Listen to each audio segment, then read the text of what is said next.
Bien, empezamos con el tema 2 del libro, del manual de don Javier San Martín Sala, Antropología Filosófica y Antropología Científica. Es este tema 2. Bueno, el objetivo del tema es tratar de definir la relación entre la antropología filosófica y la antropología científica, que es algo que ya hemos tratado inicialmente en el tema 1.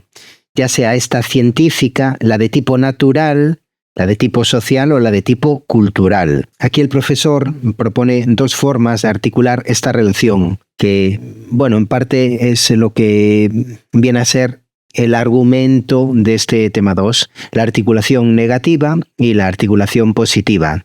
Por articulación negativa, la filosofía en este caso descalifica a las ciencias humanas por considerarlas incapaces de captar la esencia del ser humano. Porque decía eso, que lo dividía en múltiples partes y que al final, pues al dividirlo, al tratar de diseccionarlo, teníamos todas las piezas por separado, pero no acabábamos de entender qué era ese ser humano. Esto sería la articulación negativa. Y la articulación positiva, donde lo que hace es buscar una colaboración o integración entre ciencia y filosofía, en la que la primera, es decir, la ciencia, aporta el conocimiento empírico y la segunda aporta la reflexión crítica sobre el sentido y la totalidad del ser humano. Entonces hace tres grandes bloques al respecto de la articulación negativa, la articulación positiva, y después hace un tercer y último bloque en donde dentro de la articulación positiva, que obviamente es la que defiende, ¿no? Nos habla un poco de la evolución y de la evaluación del sentido que tiene. Lo dicho, voy a ir por los puntos que tiene el propio tema, ¿vale? O sea, todos los puntos que vamos a tratar son todos los puntos que aparecen en el tema. Bueno, el punto de partida, en este caso, en la articulación negativa, es Heidegger, y en su libro Kant y el problema de la metafísica introduce ese llamado giro antropológico, del que hemos hablado también. Es decir, todo conocimiento, ese giro antropológico se refiere a que todo conocimiento parece requerir una aclaración antropológica previa. Sin embargo, este giro nos lleva a una paradoja lógica, y es que cuanto más sabemos del hombre, desde las ciencias, menos acabamos sabiendo lo que el hombre es. Heidegger concluye que las ciencias humanas, la biología, la psicología, la sociología, describen al hombre empíricamente, pero no revelan su esencia ontológica, es decir, aquello que hace que el ser humano sea propiamente humano. Y todo este concepto sobre el que es ser humano, pues se resume en una crítica que nos aparece de Heidegger, que nos aparece en el libro, que dice: nunca se ha sabido tanto y tan diverso del hombre como hoy, y sin embargo, nunca se ha sabido menos de lo que el hombre es. Esta es la crítica que hace Heidegger y que nos figura en el manual. Y esta afirmación, de alguna forma, pues abre o inicia o inaugura una especie de tradición de la desconfianza filosófica hacia las ciencias del hombre. Bueno, y este es un tema con bastantes autores. Si hemos hablado ahora de Heidegger, vamos a hablar también de Hellem, de Arnold Hellem, vamos a hablar también de Landmann, de Scherer, Korez, bueno, disculpar por las pronunciaciones, de Landsberg también y de Dempf. Vale, es un tema que viene cargadito de autores. Entonces, en cuanto a Hellem y su ciencia integradora, bueno, pues Arnold Hellem retoma esta cuestión sobre qué es ser un humano, intentando matizarla.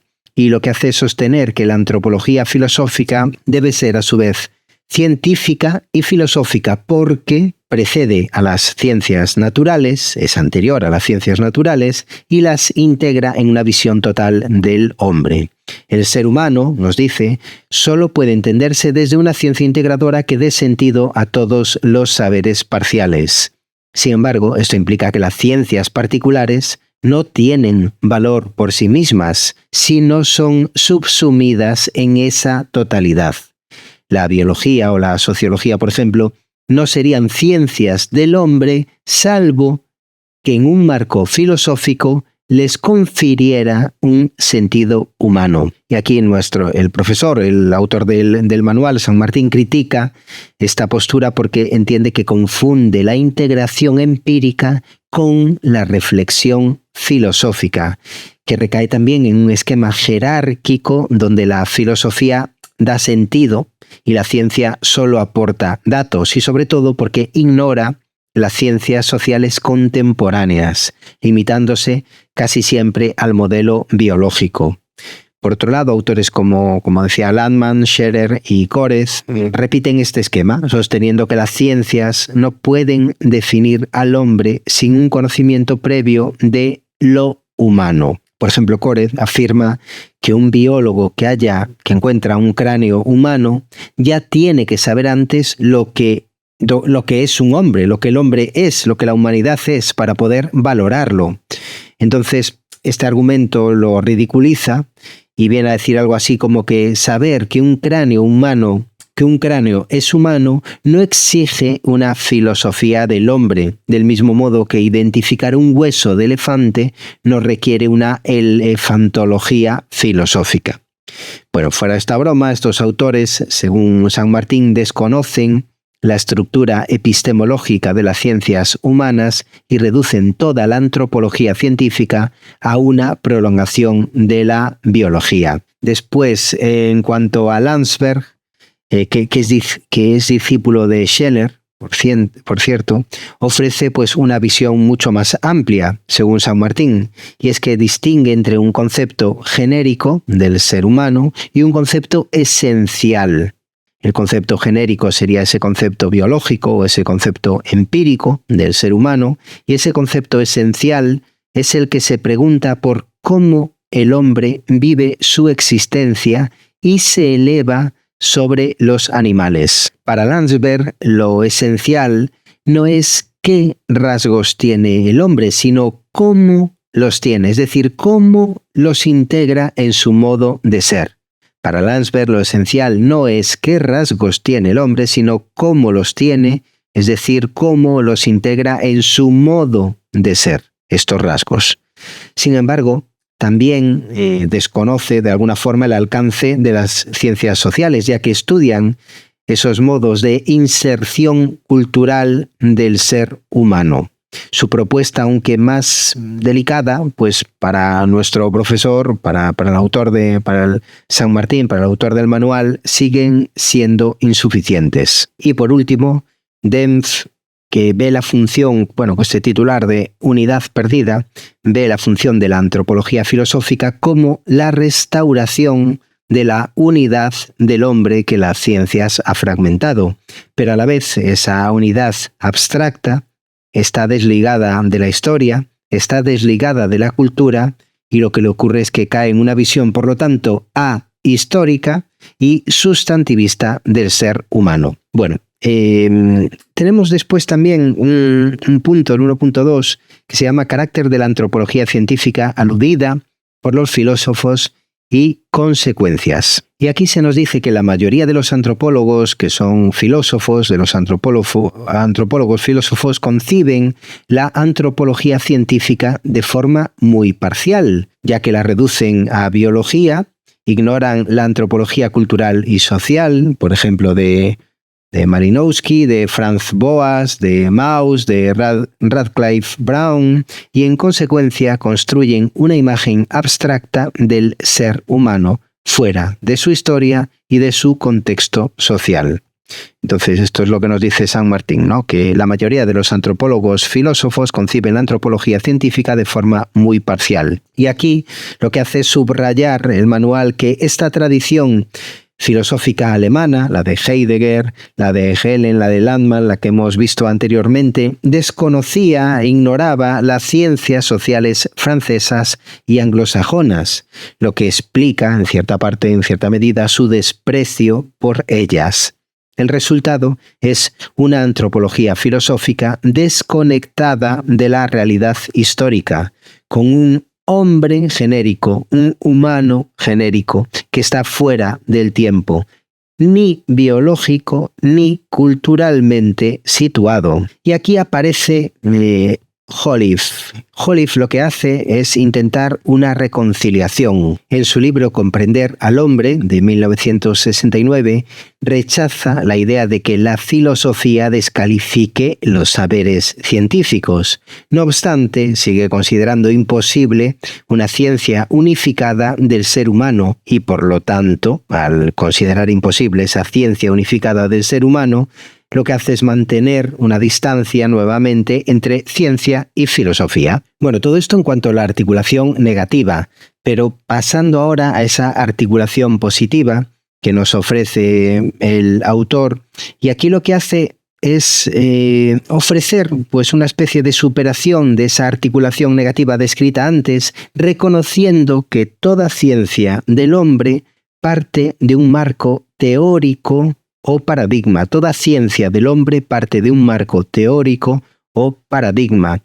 Y el filósofo no debe descalificar estos paradigmas, sino analizar críticamente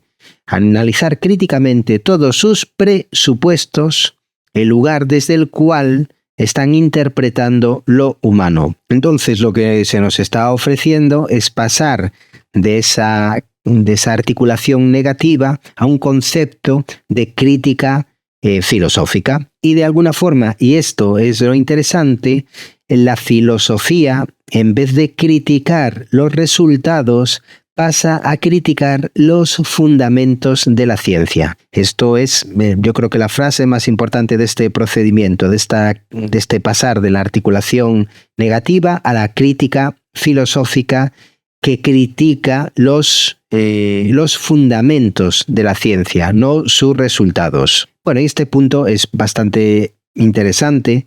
Nos habla de las cuatro bofetadas que ha tenido la humanidad, las 4 humillaciones y esa disolución, ese concepto de disolución del hombre. Y es que la ciencia actual, al explicar el comportamiento humano, lo que hace es disolver la noción tradicional de sujeto.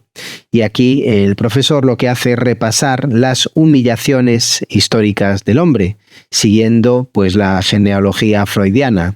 En primer lugar, tenemos como primera humillación la cosmológica, la que nos da Copérnico, que de pronto la Tierra no es el centro del universo. Y por lo tanto, obviamente, si la Tierra no es el centro del universo, pues el humano tampoco es el centro del universo. Segunda, la humillación biológica, la de Darwin, y es que el hombre de pronto pues no es el señor de la creación, sino que es uno más, y aún por encima producto de un azar evolutivo. Y como tercera humillación está la psicológica, la freudiana, en el que de pronto, pues ese yo que somos nosotros, que somos conscientes, el que está hablando aquí, pues tan solo es, según dice Freud, una mínima parte dominada por una serie de pulsiones sobre las que no tenemos control, ¿vale? O sea, somos dominados por pulsiones que son inconscientes y sobre las que no tenemos control. Entonces, humillación cosmológica o humillación biológica, la de Darwin, psicológica de Freud, y después la humillación estructuralista, que nos ofrece, por ejemplo, Levi-Strauss, y también la humillación informática, la de la era digital. Para Levi-Strauss, el hombre es una cosa entre las cosas, uno más. Y nos dice también, por lo tanto, que el hombre no es que cree la cultura, sino que la cultura también crea a la humanidad, por decirlo así. De alguna forma, la crítica es que las ciencias humanas, al tratar de explicar y analizar al ser humano, pues lo que lo hacen es que lo despersonalizan, lo convierten en un objeto. Y aquí, pues eso, Levi-Strauss o Foucault llegan a proclamar esa frase de la muerte del hombre, porque al objetivar desaparece su subjetividad. Tengo un cuadro que lo he puesto... Sí, vale, está por aquí. Bueno, ahora os lo comento. Es un cuadro que he sumado pues todos los conceptos que hemos visto al respecto de ciencia y filosofía dentro de lo que es el concepto de antropología. Y os lo voy a poner ahora porque yo creo que resume muy bien todo esto de lo que estamos hablando. Bueno, no obstante, cuidado, porque aunque, como decía Levi, Strauss y Foucault, esta proclamación de la muerte del hombre, porque al convertirlo en un objeto desaparece como sujeto, ¿vale? Aquí, no obstante, el autor del manual, el señor San Martín, considera que esta disolución es inevitable y necesaria, ¿vale? San Martín considera que esta disolución es inevitable y necesaria dentro del proceso científico, porque comprender lo humano implica analizarlo como un fenómeno objetivo, aunque eso suponga, y esto es importante, claro, aunque esto suponga un antihumanismo metodológico. Vale, aunque esto suponga un antihumanismo metodológico. Bueno, a partir de esa disolución, y seguimos con ella, surge la posibilidad, por lo tanto, de una reflexión filosófica crítica. Y es que el ser humano no es solo lo que las ciencias describen, es decir, lo que es, sino que es un proyecto abierto, lo que puede ser, ¿vale? Una potencia de. Es decir, no solo es acto descrito por las ciencias, lo que es, sino que también es potencia de.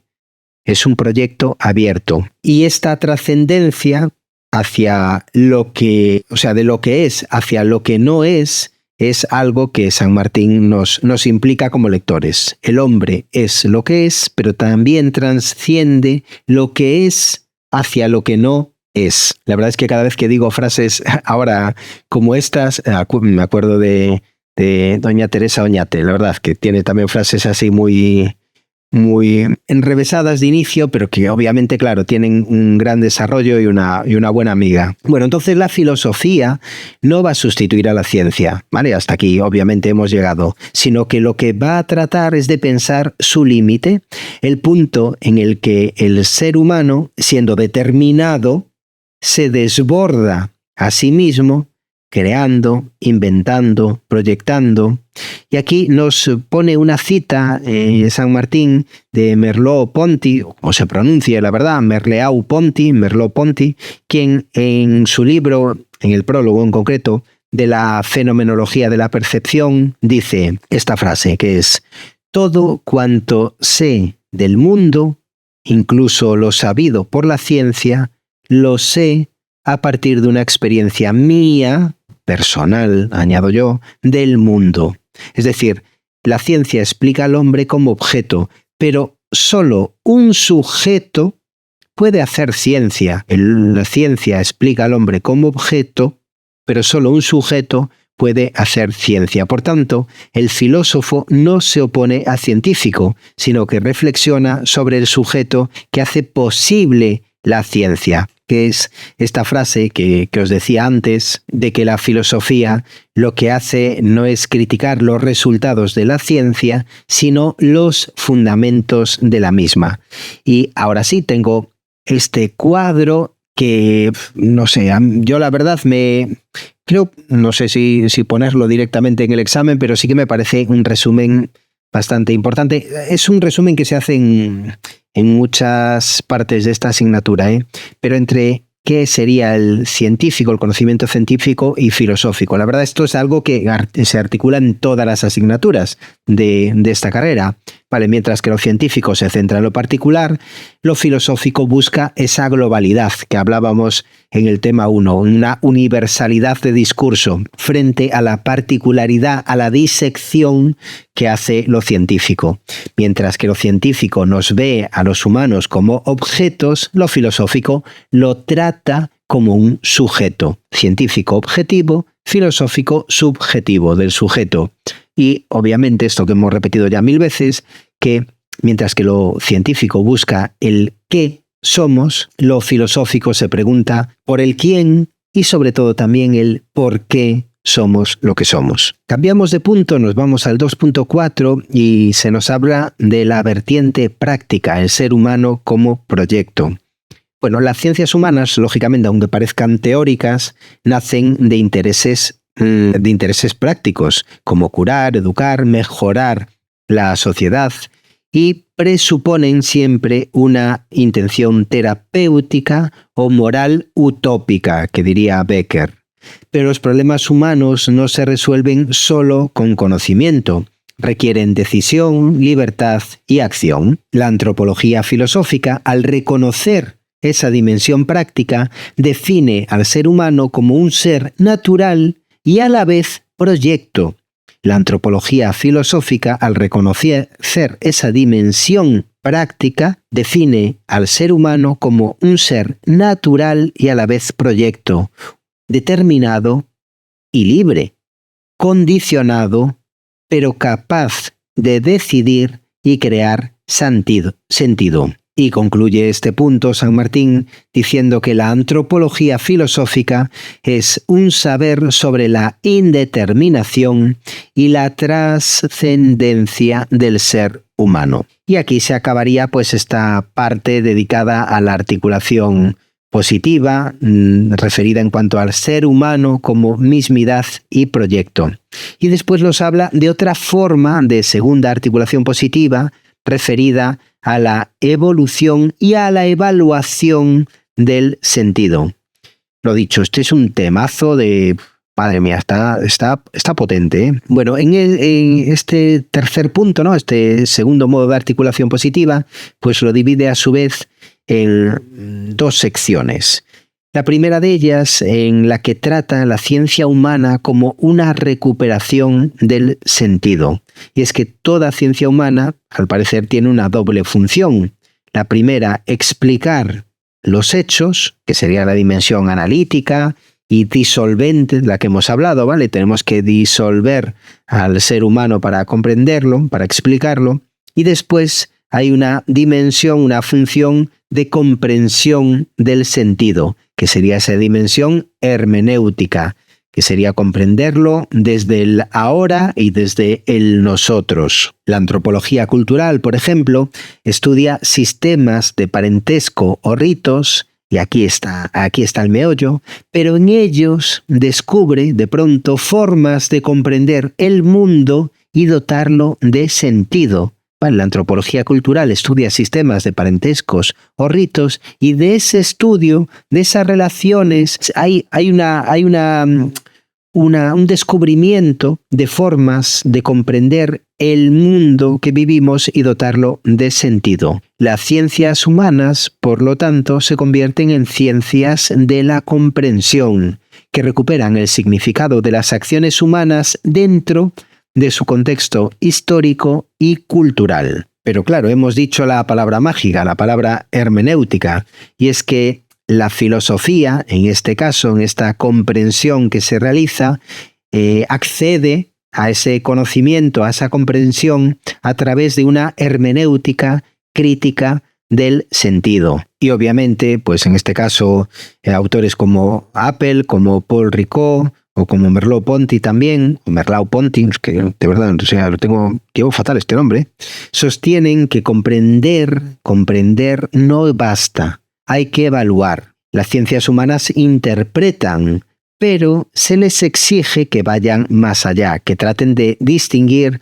los sentidos que son válidos e inválidos, descubrir los valores implícitos que hay en esas acciones humanas y orientar hacia un modelo ideal de humanidad. Comprender al ser humano es siempre apostar por una imagen de él, por un destino y una posibilidad. Por eso la antropología filosófica no se limita a recoger datos sin sentido, sino que los somete a crítica y los proyecta hacia un ideal de emancipación racional e intersubjetiva. El ser humano no se entiende desde ese yo aislado, sino desde la comunidad que es de seres libres y capaces de logos. Y esto de capaces de logos, obviamente es un guiño a ese primer capítulo de este manual, en donde se nos hablaba de ese paso, ¿no?, del mito a logos, es decir, que el logos, el ser humano es capaz, que tiene la facultad, por decirlo así, de razonar y de expresar racionalmente lo que piensa. Y como cierre, pues para el autor del manual, para don San Martín, la antropología filosófica es la forma que adopta la filosofía del hombre en un tiempo dominado por las ciencias humanas. Para el autor, la antropología filosófica es la forma que adopta la filosofía del hombre en un tiempo dominado por las ciencias humanas.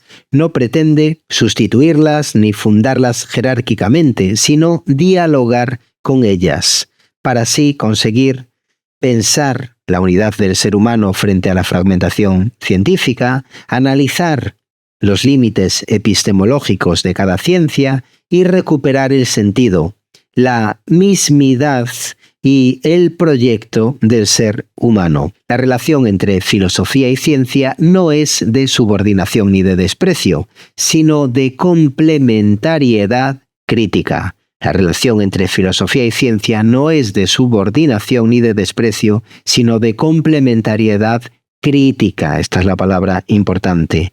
La filosofía piensa desde el sentido, la ciencia desde el hecho.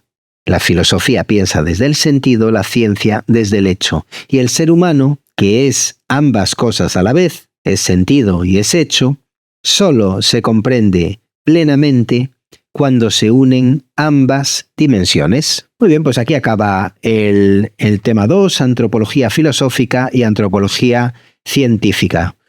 Un temazo, la verdad, para darle alguna que otra vuelta. Nada, os recomiendo el manual. Aquí empieza, que os lo leáis, quiero decir, aquí empieza a ser un poco más, se nos empieza a hacer un poco más claro, ¿vale?, lo que nos está diciendo, y como siempre, pues nada, necesitamos ese círculo hermenéutico de leerlo una primera vez, aunque no entendamos nada, y, igual que este vídeo, tal cual, y después en la segunda vuelta, pues desde el haber escuchado todo, iremos poco a poco entendiéndolo un poco mejor.